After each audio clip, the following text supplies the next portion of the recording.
Welcome back in my channel. अब हर question होगा आसान क्योंकि आ गया आपका भाईजान। देखिए एक बड़ा ही चैलेंजिंग क्वेश्चन है ये, ठीक है। आइए इस चैलेंजिंग क्वेश्चन को करते हैं, ठीक है। तो देखिए क्वेश्चन क्या बोल रहा है, in chemistry lab there is some quantity of 50% acid solution. मान लीजिए कोई केमिस्ट्री लैब है, वहां पर क्या बोल रहा है, एक सॉल्यूशन है और जो कि 50% एसिड सॉल्यूशन है। इस सॉल्यूशन में क्या है, 50% एसिड सॉल्यूशन है, ठीक है। And some quantity 25% acid solution. मान लेते हैं एक और सॉल्यूशन है जो कि कितना है। जब हमने क्वेश्चन यहां से यहां तक पढ़ा तो हमें यह समझ में आ रहा है कि हमारे पास दो सॉल्यूशन है, दो एसिड के सॉल्यूशन है। एक एसिड का सॉल्यूशन में 50% एसिड है और एक एसिड के सॉल्यूशन में 25% एसिड है। 25% एसिड है, यानी कि ये सॉल्यूशन है। आपको पता है सॉल्यूशन कैसे बना होगा, तो एसिड और पानी को मिक्स किया होगा तब जाके सॉल्यूशन बना होगा। तो इसमें पूरा का पूरा एसिड तो नहीं है ना। एसिड कितना है, 25%। मान लो अगर एक लीटर है तो 250 ml क्या है, एसिड है। अगर ये 1 लीटर है तो इसमें 50% एसिड है, मतलब कि 500 ml क्या है, एसिड है। इस बात को ध्यान से समझिए, आप समझ पा रहे हैं? ठीक है, आगे बढ़ते हैं। क्वेश्चन आगे क्या बोल रहा है, how much each should be mixed to make 10 litres of 40% acid solution. बोल रहा है इन दोनों को कितना कितना मिलाया जाए कि हमारे पास जो एसिड के सॉल्यूशन बने उसकी क्वांटिटी कितना हो, 10 लीटर हो। कितना हो, 10 लीटर। और इसमें एसिड कितना हो, तो इसका 40% हो, यानी 40%। कितना हो एसिड, 40% एसिड सॉल्यूशन। ये क्वेश्चन आपको बोल रहा है, यानी इसमें से कितना लोगे, इसमें से कितना लोगे कि दोनों मिलकर कितना लीटर का सॉल्यूशन बनना चाहिए, 10 लीटर का सॉल्यूशन बनना चाहिए। लेकिन उस 10 लीटर का सॉल्यूशन में एसिड की मात्रा कितनी होनी चाहिए, 40% एसिड की मात्रा होना चाहिए। तो बड़ा आसान है। तो हम लोग क्या करेंगे कि ये जो 25% एसिड सॉल्यूशन है ये कितना ले रहे हैं, हम इसको x लीटर मान लेते हैं। ये जो सॉल्यूशन है, इस सॉल्यूशन हम कितना इसमें ऐड कर रहे हैं, कितना ले रहे हैं, इतना 10 लीटर बनाने के लिए। तो मान लेते हैं यहां से हम x लीटर ले रहे हैं। क्या ले रहे हैं, x लीटर। और यहां से हम y लीटर ले रहे हैं। अच्छा, ये जो x लीटर ले रहे हैं ना, वो एसिड सॉल्यूशन ले रहे हैं। सॉल्यूशन, सिर्फ एसिड नहीं ले रहे हैं, एसिड का सॉल्यूशन। ये जो x लीटर हम मान रहे हैं वो एसिड का सॉल्यूशन है, और ये जो y लीटर मान रहे हैं ये एसिड के सॉल्यूशन है। इन दोनों एसिड के सॉल्यूशन को मिलाएंगे तो 10 लीटर का एसिड सॉल्यूशन बनेगा। तो पहला इक्वेशन तो ऐसे ही हो गया, x + y = 10। देखिए पहला इक्वेशन तो ऐसे ही हो गया। कितना आसान है भाई। आपने इस एसिड का कितना क्वांटिटी लिया, x लीटर। इस एसिड का कितना क्वांटिटी लिया, एसिड सॉल्यूशन का। भाई आपने इस एसिड सॉल्यूशन का कितना क्वांटिटी लिया, x लीटर। इस एसिड सॉल्यूशन का कितना क्वांटिटी लिया, y लीटर। ये दोनों मिलकर कितना एसिड का सॉल्यूशन बन रहा है, 10 लीटर का। तो बन गया पहला इक्वेशन। कितना आसान है यार। सर दूसरा इक्वेशन कैसे बनेगा, पहला तो आपने बना दिया। तो आइए दूसरा इक्वेशन कैसे बनेंगे। तो दूसरा इक्वेशन हम एसिड की क्वांटिटी से बनाएंगे। तो बताइए जो आप x लीटर का जो एसिड सॉल्यूशन ले रहे हैं उसमें एसिड कितना है, मात्र 25% है। तो इस x का 25% निकाल लीजिए। इस x का 25% निकालिएगा तो मेरा हो जाएगा 25/100 इंटू x, यानी 1/4, यानी x/4। यानी आप इस x लीटर में एसिड कितना है, x/4 लीटर है। सिमिलरली आप पूरे y लीटर सॉल्यूशन लिए हो इसका, तो इसमें एसिड तो 50% है, यानी y/2। या आप इसको ऐसे निकाल सकते हो, 50% परसेंट का मतलब आउट ऑफ 100 होता है, इंटू y कैंसिल करोगे तो 1/2, यानी y/2 लीटर हो गया। ठीक है, अब देखिए यहां पे जो 10 लीटर आपने लिया है एसिड का सॉल्यूशन, 10 लीटर एसिड नहीं है, 10 लीटर एसिड का सॉल्यूशन है। इसमें एसिड कितना है, 40% है इसका। हम इसका अगर 40% निकालते हैं तो 40/100 इंटू 10, 0 0 कैंसिल, 0 0 कैंसिल, कितना हो रहा है, 4 लीटर। यानी 4 लीटर इस 10 लीटर में सिर्फ क्या है, एसिड है। तो x लीटर में एसिड इतना, y लीटर में एसिड इतना, और इस 10 लीटर में एसिड इतना। तो बताइए ये दोनों जो एसिड मिलेगा इसी एसिड के बराबर होगा ना भाई। यहां पर जो एसिड आ रहा है वो यहां से ही लेकर आ रहे हो ना भाई। तो ये जो एसिड है, ये जो एसिड, इनको जोड़ेंगे तो इसी एसिड के बराबर आएगा कि नहीं आएगा। तो बिल्कुल केस 2। दूसरा इक्वेशन मेरा आराम से बन गया। देखिए x + 4 + y/2 = 4। अब यहां पर आप एलसीएम ले लोगे तो 4 हो जाएगा। तो x + 2y = 4, क्रॉस मल्टीप्लीकेशन करोगे x + 2y = 4 4 16। ये बन गया मेरा इक्वेशन 2। कितना आसान है यार। सर आपने तो कोई स्टेटमेंट वगैरह लिखा नहीं, स्टेटमेंट लिखने के चक्कर में तो आप समझ नहीं पाते हैं ना। आप स्टेटमेंट लिख लेना कि भाई आप जो है इस एसिड सॉल्यूशन की कितनी क्वांटिटी ले रहे हो, x लीटर ले रहे हो। ठीक है, तो आप लिख सकते हो लेट द, ठीक है, let the 25% of acid solution, let the required quantity of, let the required quantity of 25% of acid solution be x liter and the required quantity of 50% of acid solution क्या मान लीजिए b y litre.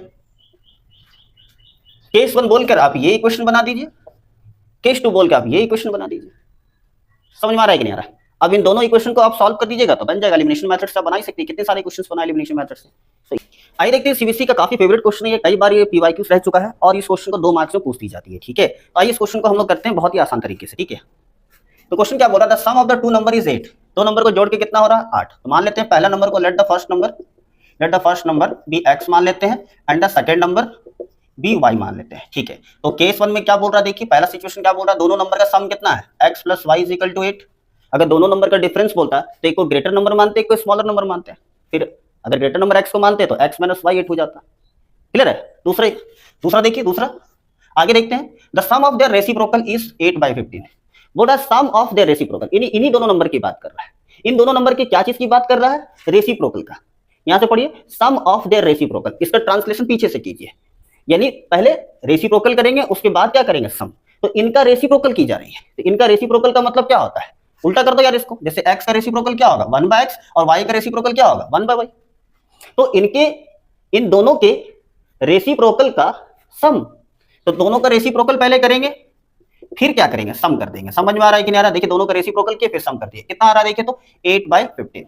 आइए इसको solve कर दीजिए। X Y का LCM x Y होगा और ऊपर क्रॉस मल्टीप्लीकेशन करेंगे। अब देखिए इसके बाद देखिए सर बड़ा डेंजर सिचुएशन आ गया। इसके बाद कैसे सॉल्व करेंगे, तो जाहिर सी बात है x प्लस वाई 8 दे रखा था, यहाँ पर x प्लस वाई या y प्लस 6 बराबर तो है यार, दोनों का वैल्यू पुट कर दो 8 यहाँ पर। समझ में आ रहा है कि नहीं आ रहा, 8 x y is equal to 8/15। अब देखिए दोनों का न्यूमरेटर सेम है, इस 8 को अगर हम यहाँ डिनोमिनेटर में भेजते हैं तो 8 नहीं कट जाएगा। देखिए 8 कट गया, तो मेरे पास बचा 1/xy इज इक्वल टू 1/15। अब एक्स वाई क्रॉस मल्टीप्लीकेशन करेंगे तो 15 आ गया। सर यहाँ पे पहला इक्वेशन तो बड़ा अच्छे तरीके से बना है, दोनों बाइनोमियल के फॉर्म में, ये तो मोनोमियल के फॉर्म में आया। एलिमिनेशन से तो सॉल्व कैसे करेंगे, हमको सिर्फ एलिमिनेशन आता है, हम सब्स्टिट्यूशन नहीं जानते हैं। तो देखो क्या करेंगे, इन दोनों वेरिएबल में से किसी एक वेरिएबल का वैल्यू निकाल दो, किसी का भी निकाल सकते हो। एक्स को इधर रखो या वाई को रखो। अब ये जो वैल्यू निकला उसको यहाँ पुट कर दो, इसको इक्वेशन 1 नाम दे देते हैं हम, और ये वाले को इक्वेशन 2 नाम दे देते हैं। ठीक है, अब हम लोग क्या करेंगे, putting x is equal to 15/y in equation 1। Equation 1 में पुट कर देते हैं x के जगह पर। तो 15/y plus y is equal to 8, LCM लेंगे तो y 15 plus y into y, y square is equal to 8। Cross multiplication करेंगे जेंटलमैन तो 8y और सबको अरेंज कर देंगे एक तरफ, तो ये सिचुएशन आपका बन गया। अब इस चीज को देखकर आपको कुछ फीलिंग आ रहा है, क्वाड्रेटिक इक्वेशन का फॉर्मेशन हो गया जेंटलमैन, ये क्वाड्रेटिक इक्वेशन का फॉर्मेशन हो गया। तो क्वाड्रेटिक इक्वेशन हो या क्वाड्रेटिक पॉलिनोमियल हो, आपको पता है क्वाड्रेटिक फार्मूला या मिडिल टर्म फैक्टराइजेशन, जिससे बनाना चाहते हैं बना लीजिए आप। जो इस क्वेश्चन को मिडिल टर्म फैक्टराइजेशन से जानते हैं वो बना लीजिए, और जो नहीं जानते हैं उसके लिए हम इसको सॉल्व करते रहे। ठीक है, तो आइए हम इसको क्वाड्रेटिक फार्मूला से बना देते हैं। ये सब आपको पता होगा, डी निकाल लीजिए, d is equal to b square minus 4ac। B का वैल्यू -8 है, -8 का स्क्वायर माइनस 4 इंटू 1 इंटू 15, तो 8 का स्क्वायर 64 माइनस 15 4 60, आंसर आ गया आपका 4। देन आपको y का वैल्यू निकालना है, तो डिस्क्रिमिनेंट का फॉर्मूला यूज कर दीजिए, बहुत आसान है। ठीक है, b का वैल्यू कितना, -8 प्लस माइनस d का आंसर 4 है। ठीक है, 2 इंटू a का वैल्यू कितना है 1। तो आइए इसको सॉल्व करते हैं। तो जब आप इसको सॉल्व कीजिएगा तो 8 प्लस माइनस 4 का स्क्वायर रूट 2 हो जाएगा, और नीचे आ गया 2। एक बार पॉजिटिव लीजिएगा तो y का एक आंसर आ जाएगा। ये सारी चीजें आप पढ़ चुके होंगे, ठीक है, उम्मीद करते हैं, इसलिए मैं इसको फास्ट बना दे रहा हूँ। नेगेटिव, जब हम इसको एक बार माइनस लेंगे तो हो जाएगा मेरे पास कितना, देखिए 8 माइनस 2/2, तो हो गया आपका 6/2 इज इक्वल टू 3। यानी y का वैल्यू 2 निकला। यानी जो हमने अदर नंबर माना था वो या तो 5 हो सकता है या तो 3 हो सकता है। ठीक है, तो सर यहाँ पे 2 आंसर है, दोनों में से कोई एक ही सही होगा? नहीं, दोनों सही है यार, इस सिचुएशन के अनुसार, इस सिचुएशन के अनुसार दोनों आंसर सही है। ठीक है, तो सर कैसे लिखेंगे, तो लिख लो, ऐसे लिखो, then y is equal to 5। जब y 5 आएगा, ठीक है, तो हमारे पास यहाँ पे देखिए इक्वेशन पहले से बना के रखे थे, इक्वेशन 2। जब y 5 है तो x का वैल्यू कितना निकल जाएगा, देखिए 3। और जब y को आप अगर 3 लेते हो तो x का आंसर कितना निकल जा रहा है, देखिए यहीं पे पुट कर दीजिए, 15/3, तो x 5 निकल जा रहा है। यहाँ पे ऐसे भी क्वेश्चन बता नहीं रहा कि बड़ा नंबर कौन है छोटा नंबर कौन है। ठीक है, कोई भी हो सकता है। अगर आप y 5 मान रहे तो x 3 आ रहा है, अगर आप y को 3 मान रहे तो x 5 आ रहा है, क्योंकि क्वेश्चन में बड़ा छोटा नंबर नहीं पता चल रहा है। उम्मीद करते हैं कि सारे क्वेश्चंस आपको दिमाग में बैठ गया होगा। तो देखिए, इस क्वेश्चन को करने से पहले आपको कुछ बेसिक कॉन्सेप्ट पता होना चाहिए। नेगेटिव मार्किंग का कॉन्सेप्ट क्या होता है, पहले वो पता होना चाहिए। मान लेते हैं कोई एक स्टूडेंट है, वो एक एग्जाम देता है या टेस्ट देता है, जो भी समझना है समझ लीजिए। तो मान लेते हैं उस व्यक्ति का नाम, उस स्टूडेंट का नाम ए है, मान लेते हैं उस स्टूडेंट का नाम ए है, और उसके क्वेश्चन पेपर में टोटल 10 क्वेश्चन है। कितने क्वेश्चन है, 10, टोटल 10 क्वेश्चन है। और हर क्वेश्चन को सही करने पर उसको 4 मार्क्स दी जा रही है। कितने मार्क्स दी जा रही है, 4 मार्क्स, सही करने पर 4 मार्क्स दी जा रही है।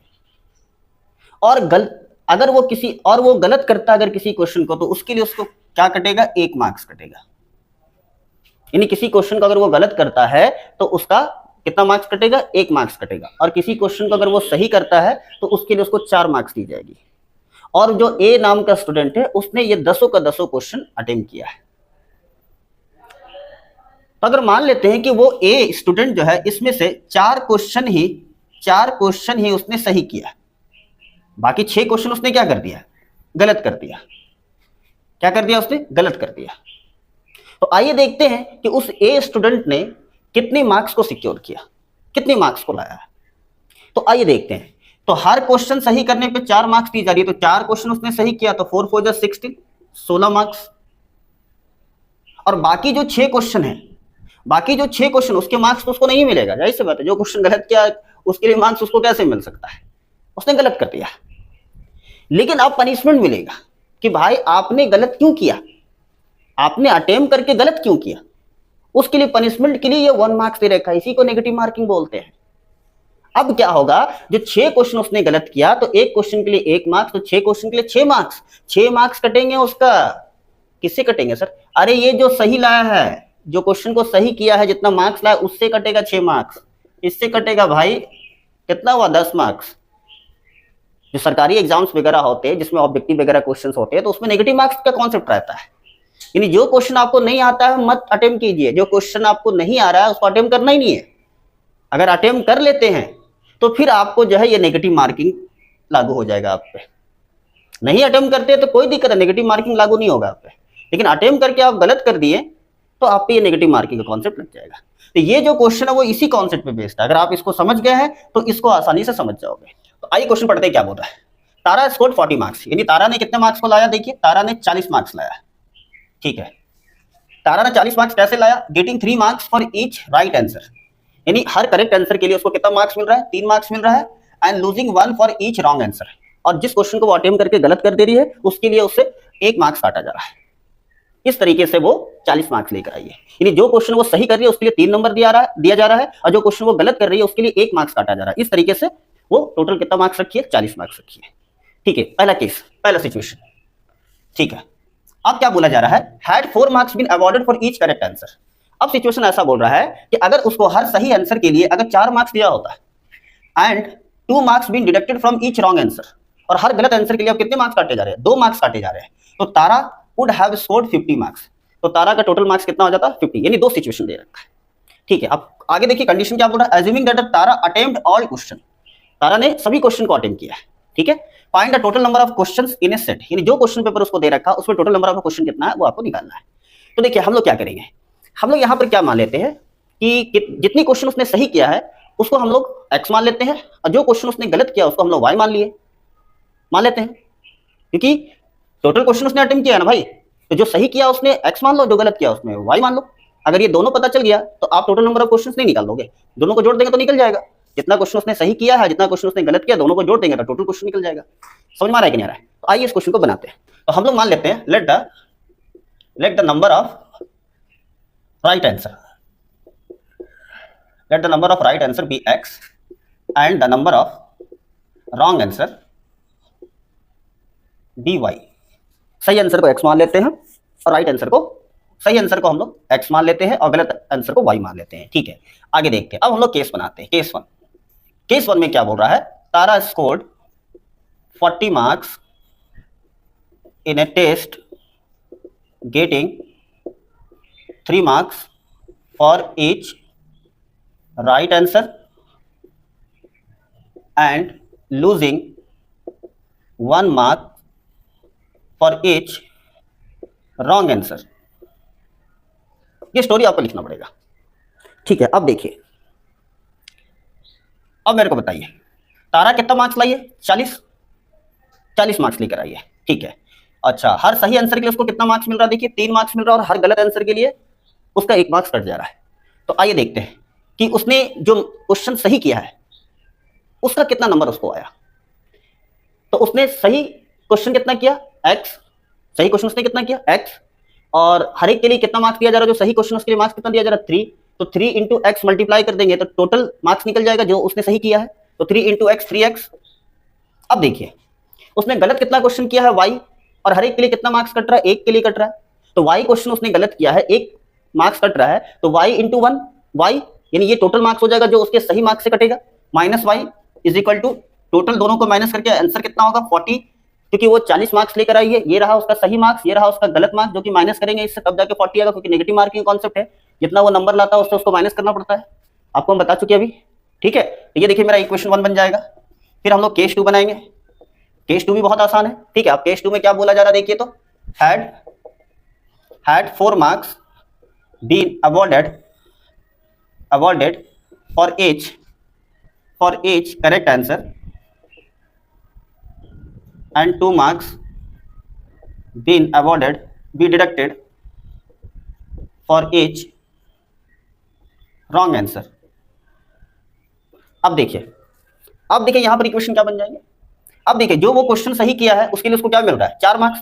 तो उसने कितने क्वेश्चन सही किया, x, तो 4 इंटू एक्स 4x, ये जो मार्क्स निकला है वो उसका सही मार्क्स है। ठीक है, अब देखिए उसने गलत भी किया है, कितना क्वेश्चन उसने गलत किया, y क्वेश्चन गलत किया, और हर गलत क्वेश्चन के लिए कितने नंबर काटे जा रहे हैं, 2 नंबर काटे जा रहे हैं। तो y को 2 से मल्टीप्लाई करेंगे तो टोटल ये मार्क्स निकल जाएगा, जो कि माइनस होगा किससे, जो वो मार्क्स लेकर आई है। ठीक है, क्योंकि नेगेटिव मार्किंग है तो 2y। अच्छा, दोनों मार्क्स को माइनस करके मार्क्स कितना आ रहा है उसका, 50 आ रहा है। कितना हो जा रहा है मेरा, 4x minus 2y is equal to 50। ठीक है, आइए 2 यहां से कॉमन ले लेते हैं, तो x माइनस, आइए 2 यहां से कॉमन ले लेते हैं, तो 2x minus y is equal to 50, और मेरा इक्वेशन बन जाएगा 2x minus y is equal to 2 को डिवाइड में भेजेंगे तो 25। ये मेरा बन गया इक्वेशन 2। ये देखिए इक्वेशन 1, ये देखिए इक्वेशन 2 बन गया। अब दोनों इक्वेशन को सॉल्व कर लीजिए, आराम से बन जाएगा। ठीक है, ये नेगेटिव मार्किंग कॉन्सेप्ट याद रखेंगे, यानी जो भी क्वेश्चन उसने सही किया है उससे माइनस करना होगा जो उसने गलत कर दिया है, तभी जाके उसका जो मार्क्स उसने सिक्योर किया उसके बराबर होगा। ठीक है, बस यहाँ माइनस करना, ये कॉन्सेप्ट आप याद रखेंगे। आइए इस इक्वेशन को सॉल्व करते हैं। ठीक है, यहाँ देखिए y का कोएफिशिएंट बिल्कुल सेम है, इसको सिंपल सॉल्व कर देंगे, मल्टीप्लाई करने की जरूरत नहीं पड़ेगा। Solving equation 1 and 2, 3x minus y is equal to 40 and 2x minus y is equal to 24। Sign change कर दीजिए, कट जाएगा। ठीक है, माइनस प्लस माइनस कैंसिल हो गया, यहाँ x बचा और यहाँ 15 बचा। यानी जितना भी क्वेश्चन उसने सही किया था उसको हमने क्या माना था, x माना था, यानी उसने टोटल 15 क्वेश्चन सही किए हैं।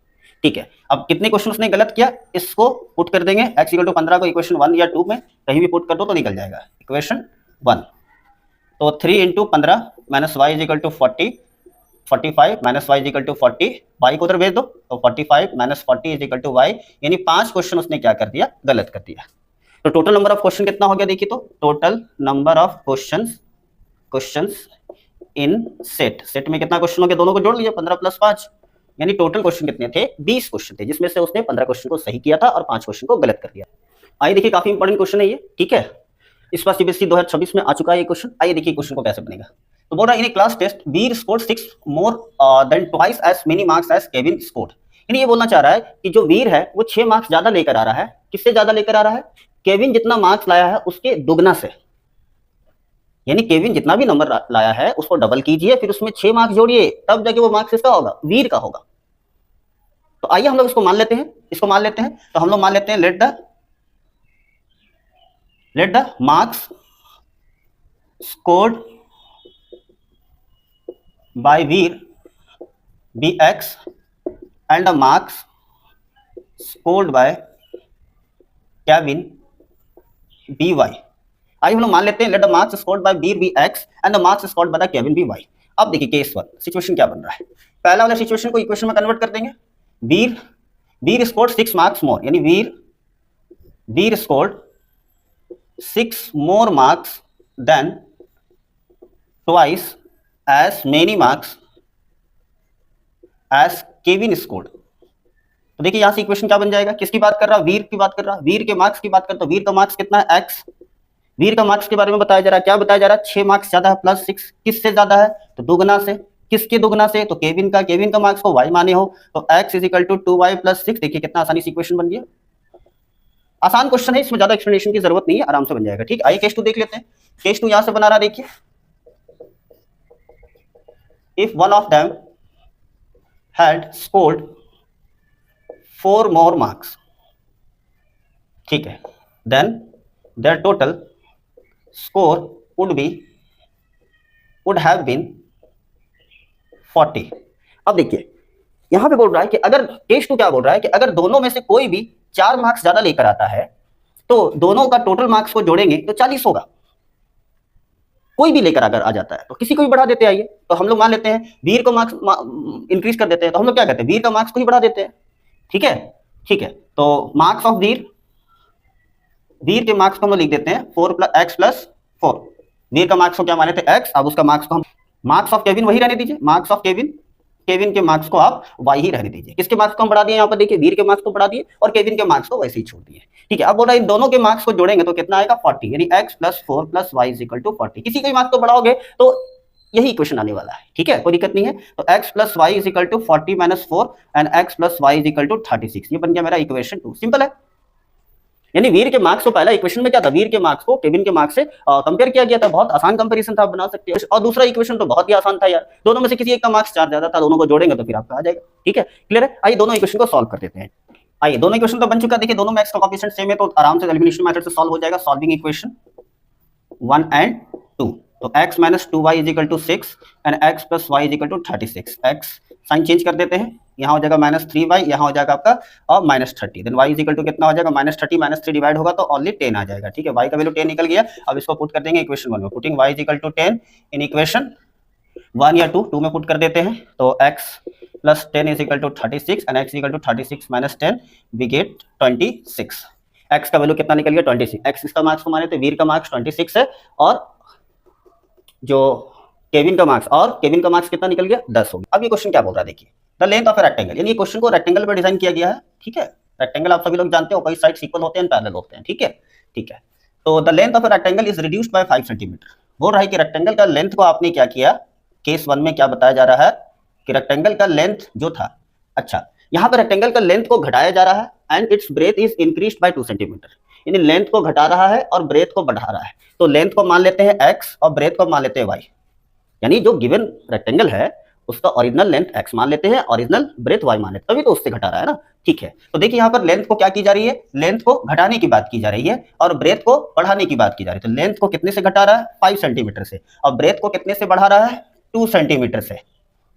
ठीक है, अब मेरे को बताइए, जब आप किसी भी रेक्टेंगल के लेंथ ब्रेथ में चेंज करते हैं तो क्या इसका एरिया इसी के बराबर होगा? हो भी सकता है, नहीं भी हो सकता है, क्वेश्चन बताएगा यार, है कि नहीं। आगे देखते हैं क्या बोल रहा है। इसका एरिया अगर हम लोग निकालेंगे तो लेंथ इंटू ब्रेथ, इसका एरिया अगर हम लोग निकालेंगे तो x इंटू वाई, और इसका एरिया निकालेंगे तो दोनों को मल्टीप्लाई करना पड़ेगा, x - 5 और y + 2, ये इसका एरिया निकलता है। क्या बोल रहा है, then the area of a rectangle is reduced by 80 centimetre square. यानी अगर किसी गिवन रेक्टेंगल के लेंथ ब्रेथ में चेंजेस करते हो तो इसका जो एरिया निकल रहेगा ना वो इससे 80 सेंटीमीटर स्क्वायर क्या हो जाएगा, कम हो जाएगा। मतलब इसका जो एरिया है वो कम निकल रहा है परिवर्तन करने पर। हर बार परिवर्तन करने से कम नहीं निकलेगा, परिवर्तन कैसे कर रहे हो वो भी तो देखना पड़ेगा। हो सकता है कि गिवन वाले रेक्टेंगल से इसका एरिया ज्यादा हो जाए, कम भी हो सकता है, ज्यादा भी हो सकता है। ठीक है, समझ में आ रहा है कि नहीं आ रहा है। तो दूसरा सिचुएशन पढ़ेंगे ना हम लोग, तो दूसरा सिचुएशन में इसका एरिया क्या हो जा रहा है, ज्यादा। आइए इस क्वेश्चन को बनाते हैं हम लोग। ठीक है, तो हम लोग क्या करेंगे, सबसे पहले मान लेते हैं let the original length of original rectangle be x centimetre and the original breadth of original rectangle b and the original breadth of original rectangle b y centimetre. जो यूनिट होगा वही मानेंगे। ठीक है, मीटर में दिया होगा तो मीटर में, सेंटीमीटर में दिया होगा तो सेंटीमीटर में। ठीक है, अच्छा अब हम लोग निकालते हैं एरिया ऑफ ओरिजिनल रेक्टेंगल। अगर एरिया ऑफ ओरिजिनल रेक्टेंगल निकालेंगे तो लेंथ इंटू ब्रेथ को मल्टीप्लाई करना पड़ेगा। आप ये फिगर भी बना सकते हो यहाँ सामने, फिर इसको ये एरिया निकाल सकते हो, ऐसे दिखा सकते हो। ठीक है, ये तो समझ में आ गया। ठीक है, अब हम लोग केस 1 बनाएंगे। केस 1 ये वाला केस, इस केस को आप डायग्राम बना सकते हो, डायग्राम बना के दिखाओगे तो प्रेजेंटेशन और भी अच्छा होगा। ठीक है, ये हो गया आपका y + 2। जाहिर सी बात है, हम क्वेश्चन आपको पहले ही एक्सप्लेन कर दिया है। यहाँ पे क्या बोल रहा है, लेंथ को घटाया जा रहा है और ब्रेथ को बढ़ाया जा रहा है।